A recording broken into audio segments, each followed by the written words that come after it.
Hey everybody, this is Christian Holst, another episode of Sent, and I have the pleasure of interviewing Adam Castro from Classic Disaster, and you're also a pastor at a Baptist church in California. What's the name of it? Bethel Grace Baptist Church. I'm a music director. That's still a pastor in my book. But I do preach, and I do help out with the youth and teach and do a lot of that stuff. So that's awesome. So your band is metal. Band is metal, yes. And you've got some great songs. Thank you so much. And I've seen it, what you've done, preaching on stage and just loving kids. Can you tell us about the ministry of Classic Disaster a little bit? Yeah. So Classic Disaster is it started as a solo project. COVID happened in 2020, and so it kind of shook my life a little bit. I was a fitness trainer, and all the gyms were closed. Couldn't do my Spartan races anymore. I was really like trying to push in that area of life, and it just put me in a place where I had to ask the question, like, God, what do you really want me to do? Like, what did you put me on this earth to do? And I've always been involved with music ministry, and in the years leading up to 2020, I had backed off a lot from that. I had become jaded a lot with serving in church, and so two big things that I knew God wanted me to change during that season was I needed to get involved with church again, and I needed to start a band. I needed to start making music.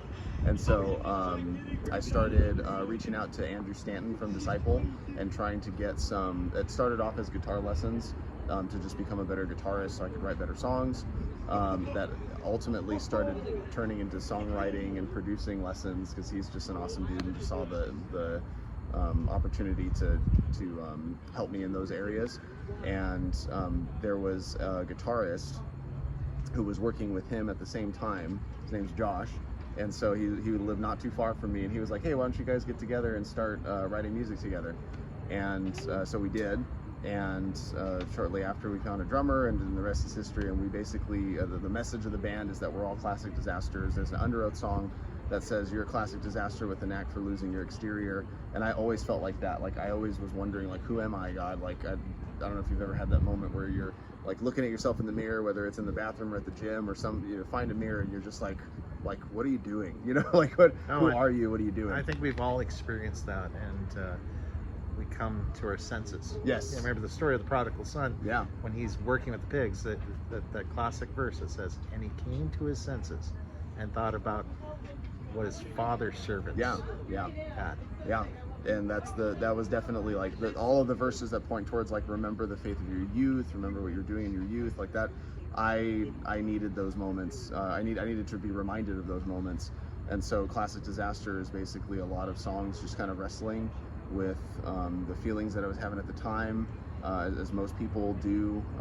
There was a lot of like church hurt that I had gone through in the years leading up to 2020. There was a lot of confusion that I had. There was a lot of just really big feelings about wrestling with knowing that God is true, that His word is true, that Jesus is the way, the truth, and the life, and yet His people are still sinners, and that both are true, and we're not meant to treat people as if they're God. We're not meant to treat the church as if the church is God. I love this idea that marriage is a picture of Christ in the church, because sometimes we're tempted. I was just having a conversation with someone about this. Sometimes we're tempted to think that marriage is supposed to act like the Trinity. Like, we're supposed to be perfect together. We're supposed to work in sync. Like, it's supposed to be this perfect thing. But yet husbands are called to love their wives as Christ loves the church. That means, like, and I think even vice versa, that wives are, that love that they're supposed to have for their husbands is also that kind of like, hey, with recognition that you love a sinner. You love and are committed to the sinner. And that's the picture of Christ in the church. And so when we are in the church and we're trying to do ministry and we're trying to do what God has called us to do, that means that we're working with sinners, and we ourselves are sinners. And so there's some real discussions we have to have. There's some real feelings we have to wrestle through. And Classic Disaster is all about talking through those things. We, as we're writing new songs and wrestling with some of those things like politics, or wrestling with loss, wrestling with feeling like you're trapped, feeling like you're helpless, feeling like you're alone. Our ministry is just basically like, hey, those feelings are, you're not alone in feeling those things. There's many people who bear the name of Christian and and still feel those things, that you don't have to have that as a conversation that's off the table to talk about. We can talk about it and still recognize that God is who we're going to find our hope in. I don't know if you were there at the early shows that we would do. I had just lost, my wife and I had just lost our child in a miscarriage, and I was just like rocked with, this was around 2021, I was just rocked with this realization that life in general is like Peter out in the boat when Jesus is on the water, right? And Peter just steps out in the water and he looks away, and so he starts sinking. And you could put your faith in money, you could put your faith in people, you could put your faith in your job, you could put your faith in your fame, you could put your faith in your skills and your youth and your influence and whatever you want. At some point you're going to realize that that's going to fail you and you will sink. You can even put your faith in good things like your family and your loved ones and your hopes and dreams of being a father, because that's what I had put my hope in at the time, and just like realizing, wow, like I'm sinking now, and the only other thing to do is to reach out your arm to Jesus, and that's what we all need to do. And below this video is a link that you can press to follow Classic Disaster. I encourage you, even if that's not your style of music, go to their page and read their lyrics. I think you'll be really encouraged by their heart and their love for people, and they have a very outreach perspective, and I just really appreciate you guys. I look forward to having you guys sometime in Arizona City. Yeah. So, and honestly, like we, as much, it's always funny hearing all these conversations about like Christian bands or just Christians in a band, you know, like not every one of our songs is an outreach song, not every one of our songs mentions God, and like I think the one thing that I tell people is like, if someone were to remove the name Christian band from our title or whatever, that doesn't mean that we're any less Christians. Like, we still are held accountable to that. I'm no less a Christian. Well, you know. I think it's always interesting. That's a topic that people talk about a lot. Yeah. And to me, it's about being a believer, and if the title wasn't there, would they know? Yeah, and that's the thing. To me, that's why the lyrics matter. Yeah. Always big is there's Christian bands out there. If you read their lyrics, you can't see a thing of God. Right. And then there's Christian bands out there that they have amazing lyrics, but they have no testimony. Yeah. And then there's bands that have both. And whether you call them Christian band, what you want to know is, are they believers? Yeah. Do they love Jesus? Is their actions showing forth, and do they actually care? And I think for anybody too, like whether you're a plumber, a teacher, like everybody wants to know, are you for real? Are you for real? Do you believe the words that you're singing? Do you believe what the title that you have in front of you? And I think that it's I try to be someone like the flannel black t-shirt jeans is my attire. Somebody from my church commented, and I know she does not like my music.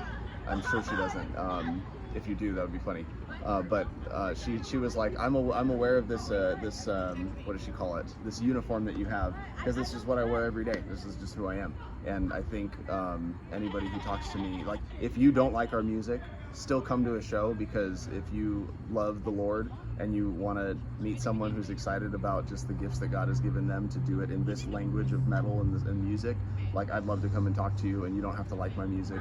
I love just meeting new people and talking and encouraging, and yeah, that's who we are as a band. Luis Palau, who is one of my mentors, said this: it's not about the style of music, it's about the message. And so he always said most of the bands he invited to play, he wouldn't listen to himself, but he knew their hearts. And if you're listening to this and you go, I'm not into metal, cool. Yeah, Pray for these metal bands that love Jesus, because they're reaching kids that most of us can't. And encourage them. Don't discourage them. I remember listening to Michael Sweet talk about a pastor just coming down upon them because he thought they were evil.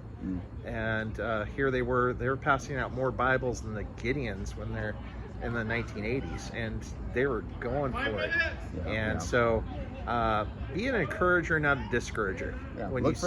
look for fruit. I think like the biggest thing is when you see fruits of a ministry, you see fruits of someone trying to do what God has called them to do. It's like, how are you going to look at the fruit that's bearing there, and then say that that's evil, or say that that's not good, or that's not of God, when it's like clearly, you know, God is blessing this, and he is. I think obviously we don't want to go too far with that and say that just because good things are happening we can't call out bad things. But but sometimes we look at a style of music as sin. Yeah, we think that that's just bad, and it's like no. And may not be your thing. It may not be your thing. I'm not a country music fan. I apologize to all those who are, but it's not my thing, and that's okay. And maybe you're not into hip hop or whatever. It doesn't matter. If it's about Jesus, pray for them and support them with kindness. Yeah, and that is the church. Like I've said this to as a music director of a church, right? So there's a bunch of different age groups, there's a bunch of different styles of music that we all love. You got people who love hymns, you got people that love Phil Wickham, you got people that wish that we played heavier music and want a guitar solo, all this stuff. And I have to constantly remind everyone, hey, we are here at church not because of the style of music that we like, not because of our age group even, not because of anything other than Christ. Christ Amen. Has brought us together, and in our ministries, when we're serving in our ministries and serving in the things that God has called us to do, we have to remember that Christ should be the biggest thing that brings us together, not our music preferences, not those little things that we cling to, you know? Yeah, and our worship has an audience of one. That's right. And it should be pointed to Him, not to ourselves. Yeah. So if it's only about the music we love, there's a problem. And I've seen those people say it's hymns only or only modern worship. No, it's not about what we love. It's about who we love. That's right. Amen. Hey, thank you again. Of course. And tune in for the next episode. Love you guys, and do click down below. Check out what Castro is doing. God bless.